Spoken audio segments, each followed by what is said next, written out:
Hello, my name's Peter. Welcome back to the PBJ Line and Scale Model Railroad channel, the YouTube home of the PBJ Line Model Railroad. I just want to tell you a quick story today that I thought was kind of interesting. I got to refer to my notes a little bit here, so I'm going to put my reading glasses on. So I just want to say when I originally, about 2 years ago, decided to get real serious about building this railroad, knowing that at that time, in a couple years, I was going to retire, I started to plan what I wanted to do. And I was going to just build a regular DC layout.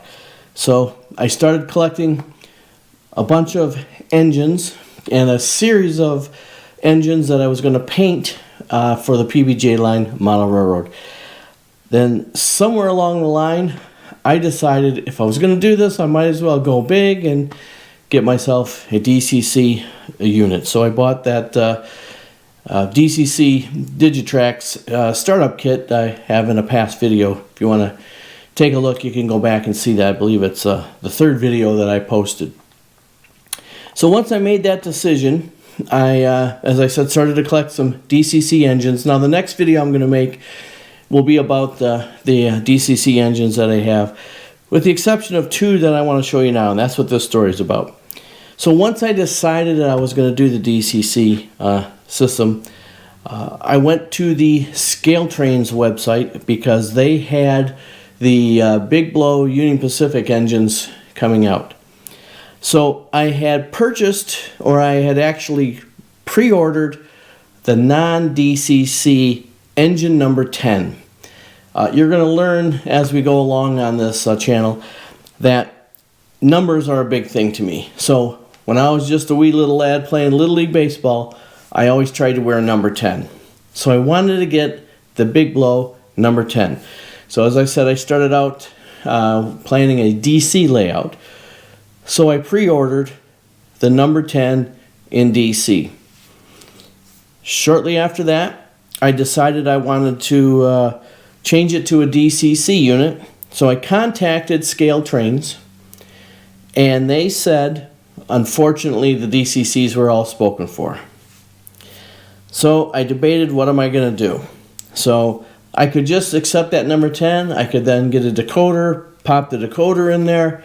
But as I said, this is new to me, the DCC, so I haven't yet even installed any decoders. So rather than take a chance, I decided I would order number 6 in DCC. Why number 6? LK Line, Detroit Tigers. That was the best thing I could come up with. So what happened was I received the DC number 10. I then received, shortly after that, the DCC number 6. And I thought, I'll just pop number 10 up on eBay and sell it and see what happens. I happened to go back to the web page, and what did I see? But apparently a few people who ordered the DCC number 10 didn't pick up their engines. So what happened was I ended up having the number 10 in DC and the number 10 in DCC, and I have the number 6 in DCC. So I ended up with 3. I still decided that I was going to put the DC number 10 up on eBay, and so I did so. And it didn't take very long before somebody purchased it. And so they purchased it, they paid for it, I shipped it off, and everything was good. But while the engine was being transported there, I got a comment from them that said, I don't know exactly what it was, but it was from another country, and they, like the equivalent of losing their job. For whatever reason, he needed to cancel the order and ask if I could do that. And so I did have on my eBay that returns were accepted, so I said, that's not a problem, but I'm going to be honest, I don't know exactly how to do it. I think you have to do it on your end. So in fact, he found out that he had to wait until he received the engine and then proceed at that time. And he would let me know. So he did eventually receive the engine. He processed the return. I get a note from eBay that says, will you accept this return? And I said, yes, I will. and I plan on getting the engine back and just popping it back up on eBay and selling it to somebody else who might want it. I did have a few people that had clicked that they were watching it on eBay, so I figured I wouldn't have a problem selling it.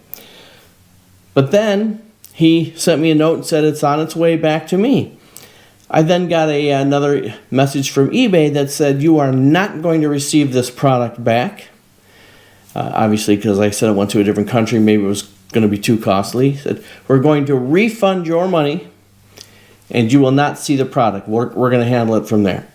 So I just found that interesting. So it really didn't put me out anything. I didn't have to worry about trying to resell it. I got my money and everything was fine. So I'm just going to ask you, to leave down below. Let's open up a discussion. What would you have done in that situation? Would you have just bought a decoder for the original number 10? Would you have done what I did, sold the DC unit and kept the number 6? Would you have sold the DCC number 6 and the DC10? What I've elected to do, obviously, is keep the number 6 and keep the number 10. Why I need two of them, I don't know. But it's kind of cool to have two of them.